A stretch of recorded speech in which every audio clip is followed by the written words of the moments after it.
My crazy mother-in-law wants my husband to give his niece $100,000 because she's moving into a dorm. Context: my husband, our kids, now older teens, and I haven't spoken to any of his immediate relatives, and almost none of the extended ones, since 2016. Over 9 years of no conversations, no contact, no relationship at all. For more than 20 years we gave them chance after chance, set boundaries, dealt with fallout. This was not a spur-of-the-moment, selfish, or thoughtless decision. All these years they've kept sending us gift requests via USPS because we blocked them everywhere. They make wish lists like for weddings or baby showers, insanely expensive gifts for occasions like birthdays, Christmas, graduation, anniversaries, or even, "I farted so hard I deserve a pricey present." Last week I called my husband's aunt for a chat, the only relative we still talk to. She warned me my MIL, and her crew tried to pressure her to pay, well, they used the word donate, over $100,000 for the Golden Granddaughter's dorm living. We're family. We have to stick together. Everyone must chip in. When a woman who lives very modestly on Social Security said a firm no, they texted her an invite to a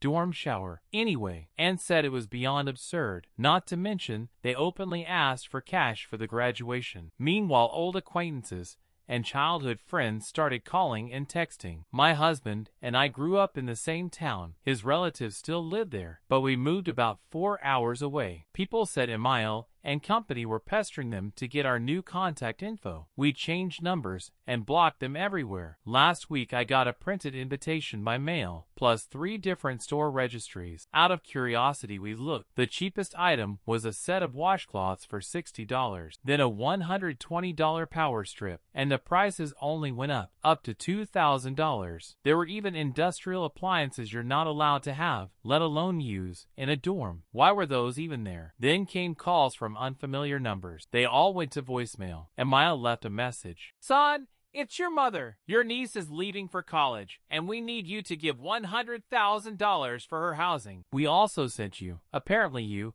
and the kids don't exist anymore, the invitation to her dorm shower and a graduation photo. So, straight up asking for money without even throwing a real party. Don't let us down. You owe your niece and your sister. First of all, no. And again, no. Second, the niece's parents make over $500,000 a year. They both work for the government and love to brag. Their salaries are public info, Aunt told me. So why can't they cover their own daughter's dorm stuff? Third, we have 2 kids in college right now, one rising sophomore, one rising junior, and we've never made big announcements, much less asked for cash. They chose to study close to home to save money. Fourth, why did you try to squeeze money and gifts out of my elderly parents and other older relatives? Why are you hustling pensioners? My husband fed all of it to the shredder, and I deleted the voicemail, fully intending to stay no contact. In the last 2 hours, I've had 6 more calls from unknown numbers with their area code. No messages. Unreal. You think you're free,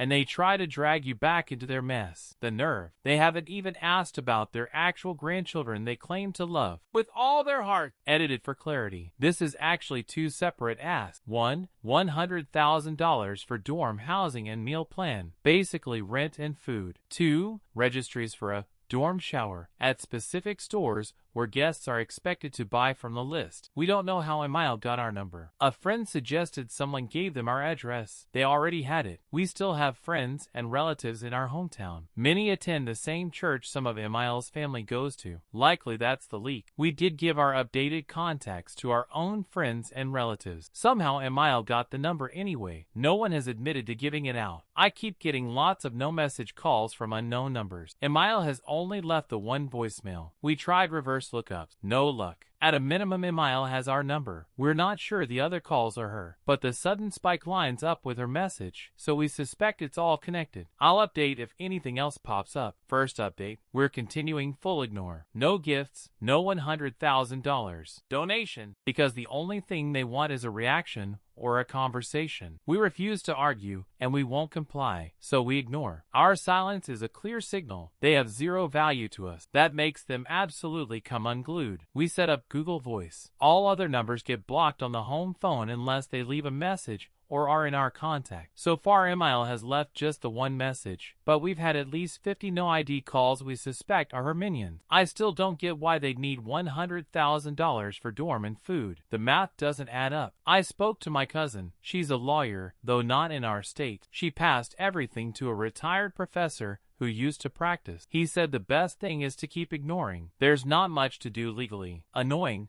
but reality. Now for the church gossip. My dad and my uncle have been on the church board for decades. The board, secretary, and clergy meet every Monday to go over the week, make decisions, approve/deny requests. Standard procedure. Husband's relatives attend church, but don't really participate in committees, fundraisers, or event planning. Emile has volunteered exactly once, at a bake sale, in 40-plus years in that community. The church has a big banquet hall with a stage, bar area, and a fountain. It's used for events, plays, dances, parties. You can rent it for a fee. 2 rates. A near-cost rate for dues-paying members, and a higher rate for non-members. If you're a member, it's basically a cost. Otherwise, there's a markup. Emile and Sil wanted to rent the hall because they expected over 200 people for the dorm shower. They filled out the online request, member number, purpose, head count, vendors, alcohol, special requests. The board reviews and calls with questions. The secretary put Emile on speaker so everyone could listen. They are not current members. Last time they were members was when their kids were small. No judgment, just fact. Emile used an ancient membership number and played dumb when told you must be an active member to get the discount. They know this. They tried the same stunt for Sil's big bachelorette. She had 5. And for her kids' baptisms. The church has to file various permits depending on the event. Insurance, security, alcohol licenses, cleaners, etc. There's an approved vendor list for catering and alcohol. Vendors set their own prices separate from the church. You want the space? Those are the rules, and they've been in place for 30-plus years. Follow them, and it's smooth. I've rented the hall many times. Never an issue. Emile tried to haggle because they volunteered so much over the years. Once. You volunteered once. Then she said they'd bring their own food and alcohol. Church, you need approved vendors. Otherwise, no food or drink can be served. Then Emile pivoted to charging admission and running a paid bar, knowing her, with a hefty markup for profit. Church explained that requires additional documentation and fees. Emile didn't like it and basically said, "Screw that." In special requests, Emile wrote that she wanted the choir to perform for free and a parade at the end. My dad said everyone just shook their heads. The party was supposed to be the first week of August. The invitation listed Sil's home address. So 200-plus people in a residential neighborhood with limited parking for a dorm shower. What could go wrong? Second update, a bit about my husband's family. On both Emile's and Fil's sides, it's a huge conservative clan that hates progress or change. They believe everyone should know their place and how things ought to be. They swarm like a hive. If one hates you, most will, and they come at you with biblical fury. Emile's wealthiest brother had a son, maybe still does, we haven't heard since the early 90s, who got thrown out when they found out he was gay. That same brother has another son who secretly married a woman with a child from a previous relationship. He got thrown out too, simply for marrying a woman with a child. Emile fully supported her brother and his stupidity. As far as we know, no one has seen that second son since the mid-90s. In short, they will never accept what they disagree with, no matter the blood ties. Emile is the main cheerleader, or instigator, for her brother. An old friend was invited to this dorm shower. She's a mutual friend of mine and my husband and knows Sil. We all went to the same school. She shares the same culture and language as my husband's family. She was one of many the relatives pestered to get our numbers. She and several invitees debated going because Sil's family has a history of showing up to events empty-handed and bringing extra uninvited guests. So they decided to return the favor, bring uninvited plus ones, eat and drink their fill, and give the niece a cheap card signed by everyone. Still more than Sil ever brings to other people's gift events. My friend also said the registries had been updated. Some cheaper items now, but still pricey, e.g., $40 for a spatula. And surprisingly, most items were already purchased by the last time she checked. Looks like the dorm shower is officially a thing. Prep went as usual for them. Last minute scramble for tables, chairs, tents, and catering. That's literally what rental companies exist for. They even left a voicemail at my parents' house, asking to borrow their tables and chairs. My parents haven't spoken to any of you in over 8 years, so no, you can't take their stuff. They didn't bother to call when my mom was diagnosed with cancer and went through treatment, but for a niece's party, they miraculously remembered her phone number. Priorities, huh? My parents ignored them. My dad conveniently scheduled minor repairs in the church hall and booked HVAC cleaning, carpet shampooing, and dance floor polishing during the niece's party and the week after. Catering. My brother has worked in restaurants for 30+ years. He now owns several popular food trucks and a commissary kitchen for catering and large orders. The relatives don't know this because they left a message inquiring about services without mentioning we're related. If they knew, they'd demand everything free. Because family. And Miles' voice is unmistakable. My brother clocked her immediately. He's not only my kid's uncle, he's their godfather. He's protective and knows exactly what hell we've gone through with Emile. He called me. What should he do? I said he should do whatever he thinks is right. I'm not taking money out of his pocket, but warned him Emile would stall payment and complain nonstop. So, payment up front before a single tray leaves the truck, signed proof of full delivery, and photos/video. Otherwise, she'll pretend the order was smaller. Also, yes, I'd love to see this dorm shower. I'm nosy and I write for a lot of people. Totally justified. My brother had his partner call Emile on speaker while I listened in. Emile wanted the food trucks to park at Esile's house, on the street or on the lawn, and have guests buy their own food. What could possibly go wrong? The neighbors would just love a loud crowd, tons of cars, and trucks clogging limited parking on a weekend with no notice. And they expect pricey gifts while not even feeding guests themselves? Imagine telling your guests to buy their own food at your party. Thanks for the $400 coffee maker. If you're hungry, the __ food trucks are around the corner for $15. Drinks are extra. Don't forget to tip. I don't want it to look like I invited a bunch of broke people. Okie dokie. Brilliant plan. Genius. Idiots. My brother's partner said that's not how it works, but they could do catering. Deliver trays all at once or in waves depending on the order size. He asked headcount, sample menu, whether they needed plates and cutlery. The basics. By the way, when they tried to book the church hall, they claimed 200+ attendees, but wanted to order food for 50. And the plan, if everyone shows, make them fight for it. Last one standing gets a chicken leg? Or go around stealing off others' plates? How do they even think? I'd die of embarrassment. What is the plan? This level of stupid gives me a twitch. They discuss terms. Deposit at contract signing. Balance due before unloading. For fun, my brother's partner quoted 25% above normal. Emile was outraged. They required a deposit and payment before handoff. She wanted to be invoiced afterward. Ma'am, you have a reputation. Everyone knows you're a shameless freeloader and grifter. I warned them, and I've seen your scams. So yes, you pay in full up front. My brother also called his industry friends, gave Emile's and Esile's names, and warned them. Payment up front, raise prices because they'll demand discounts, and expect headaches if you agree to work with them. Emile said she'd call back. She didn't. Wonder why. According to my friend and my husband's aunt, a few days before the party they texted an updated location. Since everyone wants to support and celebrate the niece's dorm shower, they're moving it to a forest park. Use such and such entrance. Follow the signs and balloons. My friend noted they finally had a semi-sensible idea. For once, at least parking wouldn't be a nightmare. The plan looked not awful until it was. Party day. Per my friend, I wasn't there. I took notes while we talked. The event was set for 3 p.m. until sunset when the park closes. She arrived around then. She saw signs, tables, chairs, the smell of barbecue, loud music, a big crowd, portable toilets neatly off to the side, looked surprisingly stylish and organized. She was impressed, parked, and walked over. Shame it wasn't their party. Wrong event. She eventually found the actual dorm shower. Friends of hers were already leaving. She said it looked like they scavenged leftovers from someone else's event. A few mismatched tables for gifts and cards. A teen DJ blasting a mishmash of cultural and American music from a barely audible Bluetooth speaker. One small crooked table with bowls of chips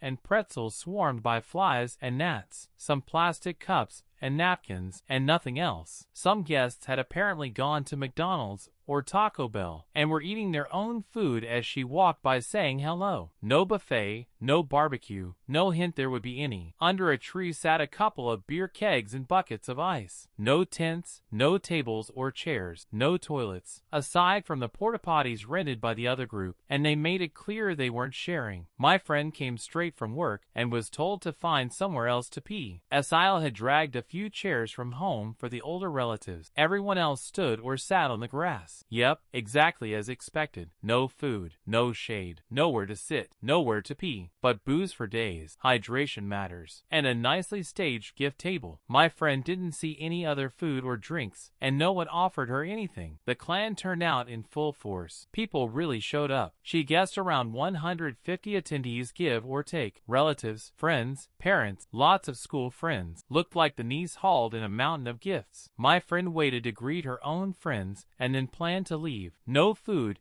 and they're not big drinkers. Then Asael's husband appeared with a cake. They cut it into microscopic one-bite squares on napkin. At least no one would get diabetes at that party. Then my in-laws grabbed a megaphone and did the "We're so proud, blah blah blah." Then the niece's parents spoke. "So proud, she deserves the world. We bought her a house." Yep, they bought her a house. I guess we just solved the mysterious $100,000 dorm ask and the luxury dorm registry gifts. Some of you predicted it, but now I feel like a fool. I worked for everything I own. Who knew all you have to do is call a bunch of people, lie, and demand hundreds of thousands. Tell them you'll be disappointed if they don't hand over their savings and they owe it to you. Live and learn. I'll be sure to pass this genius recipe to my kids. A mix of audacity, entitlement, and a pinch of narcissistic extortion. Seriously? What planet is it where using other people's money to buy your kid a house counts as "we bought it"? Apparently lots of people filmed. I'm sure videos are floating around. The niece didn't seem surprised about the house. Then they asked her to speak. She said some things about her life and future, thanked everyone for coming, and said she wanted to introduce the love of her life, her girlfriend. She hugged and kissed her right in front of everyone. My friend said my in-laws and the whole clan froze, while the school friends and some others applauded and cheered. Then chaos. Emile's rich brother jumped up with his wife and adult kids, grabbed gifts off the table, and started yelling at Emile in mixed English and their native language that he wants his money back, all of it, and he's taking the house. My friend pretended not to listen, but heard every word. Something about being made a fool of and lies. Then he switched into their language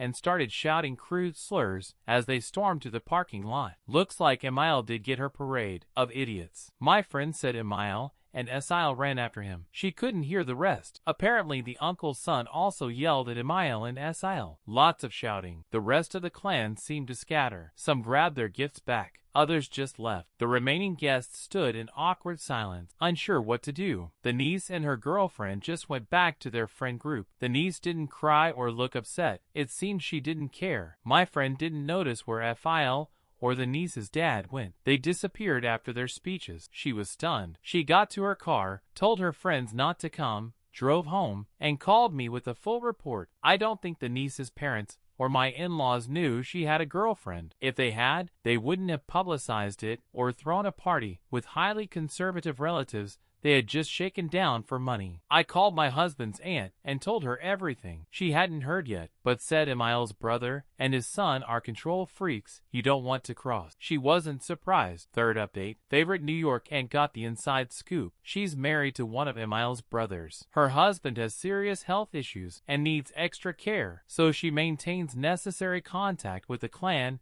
and relays info to him when needed. The rich uncle's wife called to share news with aunt and the family. For the record, I've only spoken directly to New York aunt. I'm relaying what she heard, plus my commentary. The rich uncle was hospitalized late Saturday night after the dorm shower, and was still there Tuesday morning. His wife said he'd had a stroke and was in bad shape. They just wanted aunt and her husband to know and pray. The uncle's son, a lawyer who works at his father's company, said his dad had a medical episode due to severe dehydration, high blood pressure, and stroke issues, with shade from the blazing sun, food, water, and no same-sex couple problem have helped. A mystery for the ages, according to the rich uncle's wife, who loves to gossip and apparently hates my Emile and Asael. Who knew? though she plays nice for her husband. Here's what happened. The rich uncle paid/gifted/loaned SIL $500,000 to buy a townhouse near the niece's college, New York, and doesn't know the exact terms and didn't ask too many questions. The wife said SIL needed money for major renovations, and Emile started twisting the rich uncle's arm for more. He refused. That refusal pushed Emile/SIL to start extracting money from other relatives under the dorm pretense. New York and confirmed to the uncle's wife that Emile or SIL really had asked her for $100,000 for the dorm. Aunt said, "No, absolutely not." The wife praised Aunt for being smart and saving her money. "The money they tried to squeeze from my husband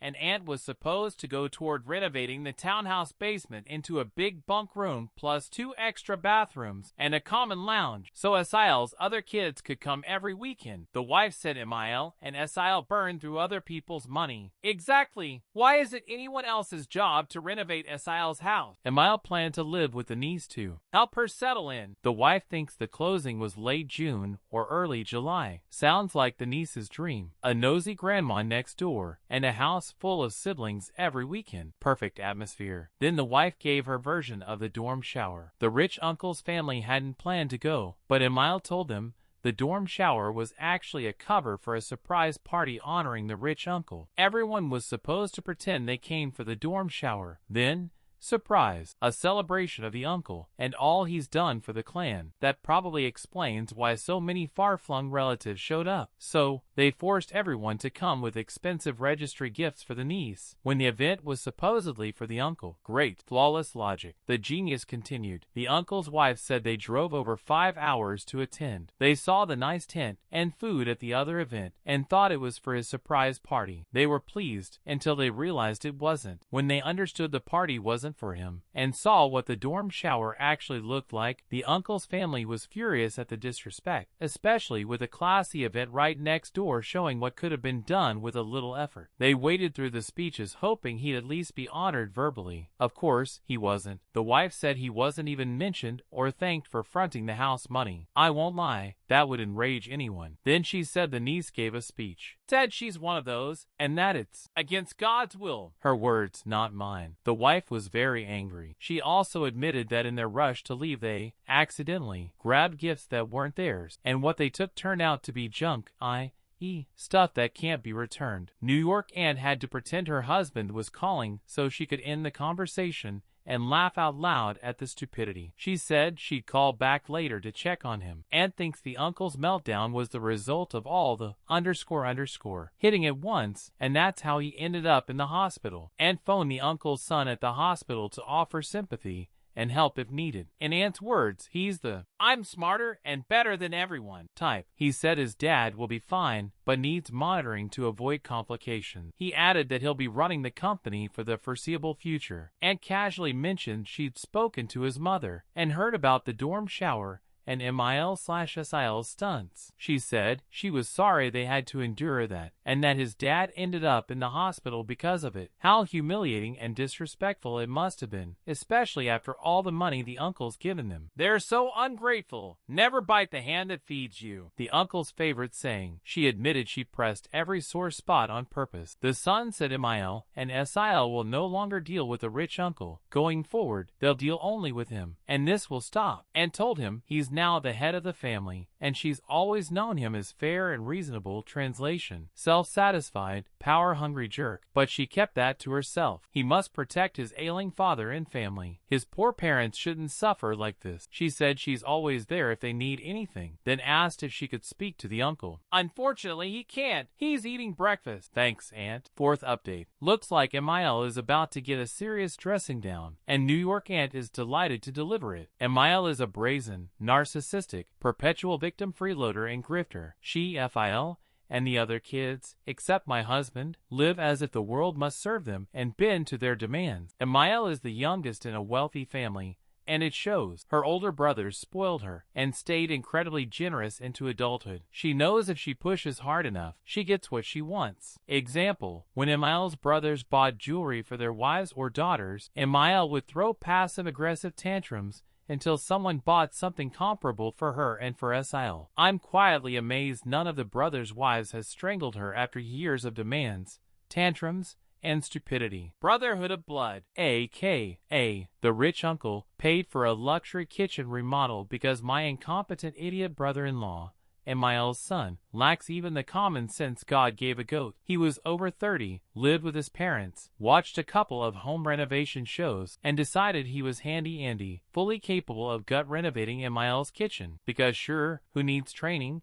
TV makes you an expert. To be fair, the shows were an hour long. That made him super duper qualified. In the middle of winter, he started knocking out walls and beams, guessing which were load-bearing. Parts of the roof sagged. There was even an electrical fire. He stalled and bailed. Mommy complained to her rich brother, and 3 months later she had a new roof, vaulted ceilings, a kitchen, and high-end appliances. I even had to teach her how to use the fancy range because she barely cooks and couldn't figure out the knobs. Bottom line, Emile is used to getting whatever she wants by whining and pushing. A bunch of things led to this week. Thursday afternoon, New York Aunt called. "Hey, Opie, write this down. Grab paper, I'll wait." She's married to one of Emile's brothers. Because of his medical issues, she has full legal control of his healthcare and finances. Emile found that out when she tried to extract $100,000 for the dorm through Aunt and got an instant no. Thursday morning, Emile called Aunt. Aunt thought, "This'll be interesting." Grabbed her tablet,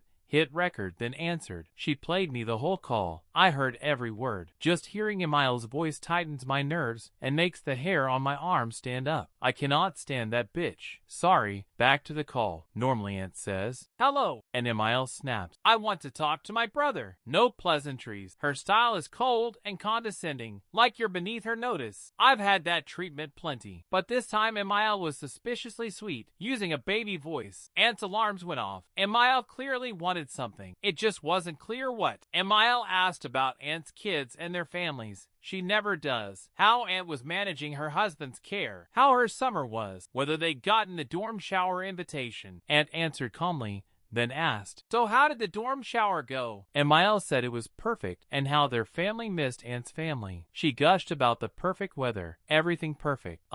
Very different definition of perfect, because my friend who was actually there said there was basically no food, no shade from blazing sun, nowhere to sit or pee, but oceans of booze. Hydration is important. And a gift table. Emile said the niece and her friends put on a performance for everyone and how talented they are. So the niece is coming out and introducing her partner was actually a show. Purely for entertainment? Are you kidding me? Disrespectful, dismissive, delusional, unhinged. I'm running out of adjectives. Absurd on all levels. Aunt, really? And how did the performance go? I'm sure everyone loved it. Which family members came? Emile dodged the performance question, but started listing attendees. Because yes, Aunt definitely wanted to know your hairdresser, whom she's never met and frankly should fire based on your look. Was there? Then Emile said everyone was so generous to the niece. Sure, except the rich uncle's wife walked off with a bunch of gifts, so maybe not that generous. Then Emile casually dropped, "We still haven't received a gift from you, Aunt." That makes sense, because I didn't send one. Emile,